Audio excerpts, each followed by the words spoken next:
I'm over. Mr. Ho, you're a smart man, I can tell. But I think you're an angry man. And I really have great concerns about voting for you. We don't need federal judges who are angry. We need federal judges who are fair and can see both points of view.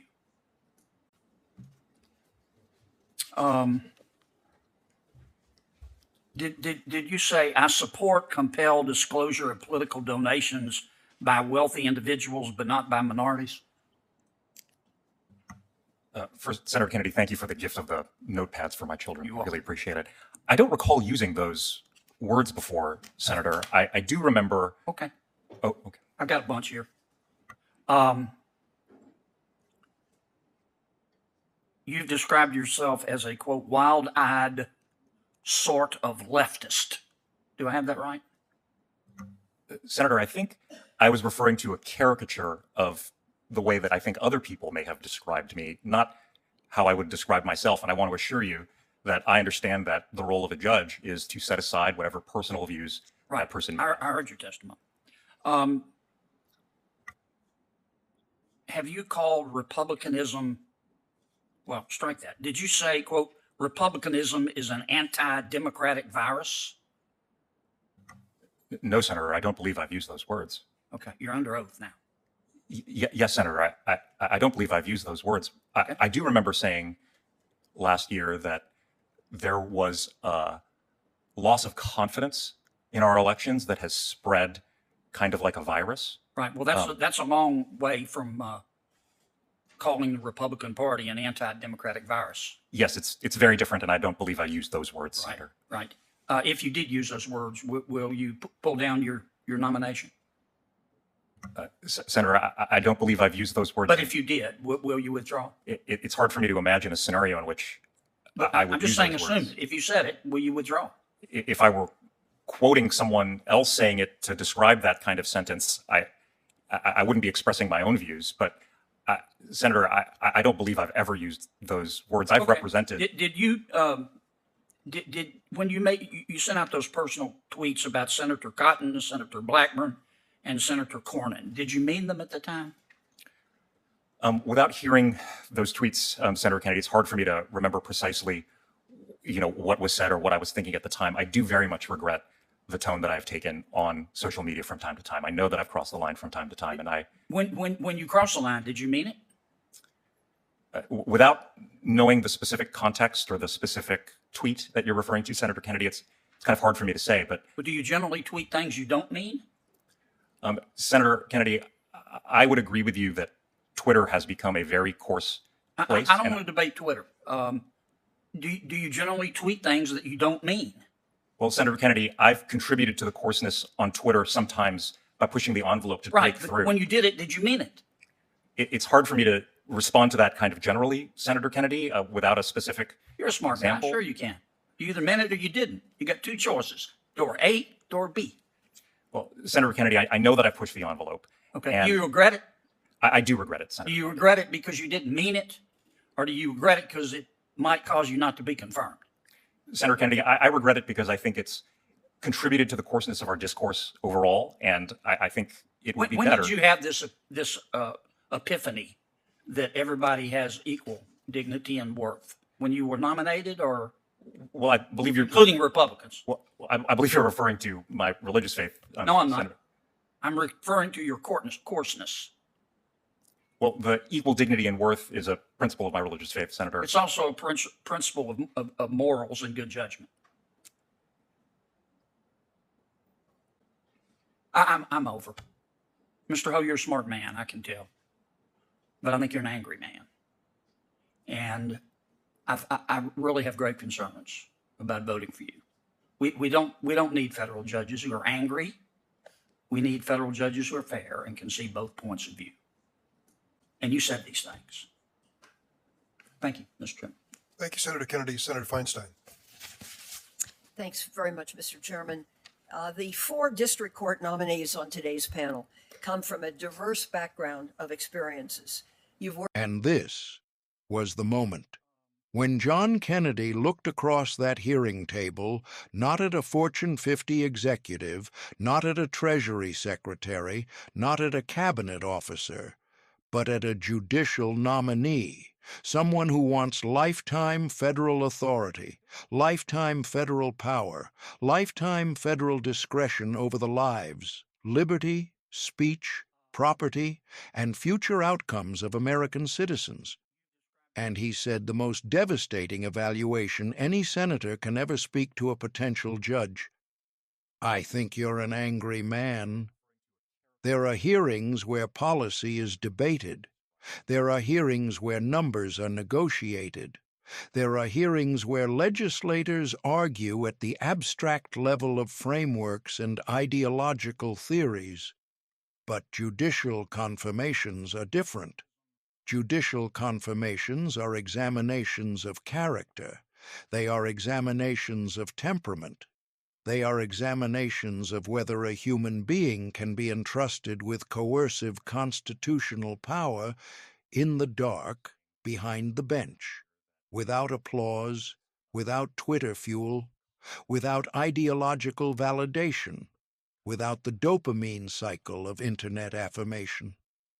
This moment became cinematic not because Kennedy raised his voice, but because he lowered the walls of politeness and asked the moral question directly. Do your past statements actually reflect what you believe about half your country? Because when someone has publicly embraced wild-eyed ideological language, when someone has publicly attacked senators by name in the coarsest digital space in modern American political life, when someone who now seeks the robe of judicial neutrality has posted things that read like factional warfare rather than legal reflection, then America has the right and the duty to ask whether that individual is capable of the neutrality that the judicial branch requires to survive. Federal judges are not meant to be activists in robes. Federal judges are not meant to be influencers. Federal judges are not meant to be online ideological gladiators. They are meant to be one of the last stabilizing centers of this republic, the branch removed from the riot of daily political storm, the branch bound to law rather than narrative, the branch where emotion must be restrained so the Constitution can breathe. This hearing put that principle on trial. Kennedy was methodical. He pressed the nominee to validate or repudiate the language he had previously used. He asked whether statements calling political opponents viruses were real or rhetorical, whether the tweets attacking senators were meant or were for performance, whether the nominee regretted them because they violated moral duty, or because they might now threaten confirmation. He forced clarity. He forced ownership. He forced the nominee to confront the consequences of a digital age where personal expression becomes permanent record. There was a deeper revelation contained inside this exchange, a revelation about the modern elite political class, left and right. Social media has created a generation of professionals who believe they can speak with reckless disdain and then later be allowed to simply reclassify those words as performance, parody, caricature, or misunderstood hyperbole. But words are not vapor when one seeks Article 3 judicial authority. Words are windows. Words reveal worldview. Words reveal what a person believes when they believe no one who matters is listening. And what this moment exposed is the urgent existential necessity for America to draw a moral line around judicial temperament. Because once the courts become emotionally factional, once the courts become ideological combat zones, once the courts become the continuation of politics by other means, the constitutional guardrails collapse. This hearing forced the country to reconsider an uncomfortable truth. The health of this republic depends on whether we put people into lifetime positions who can rise above contempt. Because contempt is now the most common currency in the digital political economy. But contempt is the one thing a judge cannot carry into the courtroom. In this room today, the mask of polite assumption was removed. Kennedy voiced what so many Americans feel when they look across our modern institutions.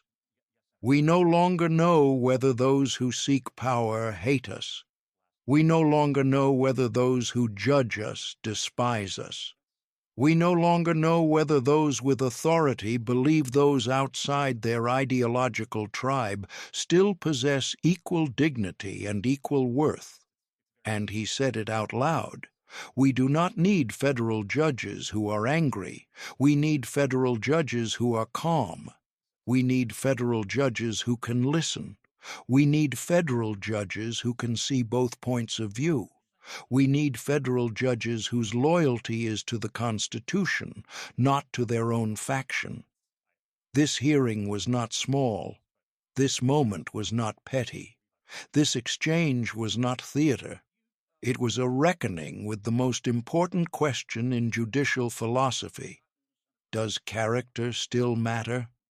Because the courts are the last line. When everything else breaks, the courts remain. When politics burns, the courts remain.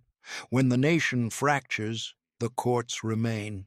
Unless we fill them with anger. Unless we fill them with contempt. Unless we fill them with people who speak like warriors and judge like partisans. This was a warning flare to the Republic. If we put fury into our courts, the Constitution cannot save itself. This is the Congress brief. Subscribe. We are not done.